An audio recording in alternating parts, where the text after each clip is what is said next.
अस्सलाम वालेकुम व्यूअर्स, कैसे हैं आप सब। दुआ है कि अल्लाह पाक आप सबको अपने हिफ्ज़ व अमान में रखे, खैर आफियत से रखे। आज का हमारा टॉपिक है दुआ।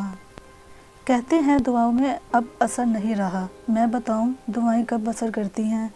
जब इन्हें सब्र की मोहर लगा दी जाती है। सब्र ये नहीं कि अल्लाह से मांगना छोड़ दो, सब्र तो ये है कि लोगों से कहना छोड़ दो।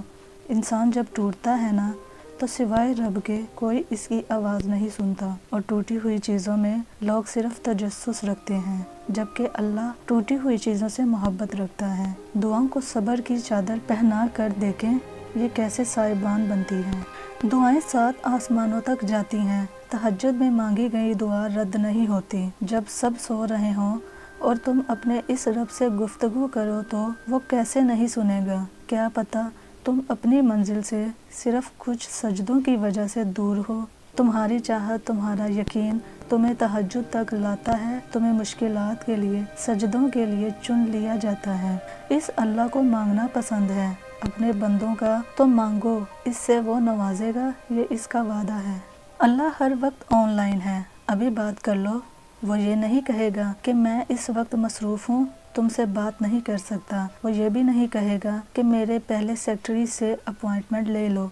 वो तो हर वक्त तुम्हारी कॉल का मुंतज़िर है। तुम्हें वेलकम करेगा, खुश होगा, तुम्हारे गुनाह बख्श देगा, तुम पर रहमत करेगा, तुम्हारी दुआओं के मुकाबले में कई गुना ज़्यादा देगा, दुनिया में भी और आखिरत में भी। तो फिर देर किस बात की है, बात करना शुरू करो, क्योंकि it is never too late. मिलाओ राब्ता लाइन डेड हो जाने से पहले, बस यही डेडलाइन है।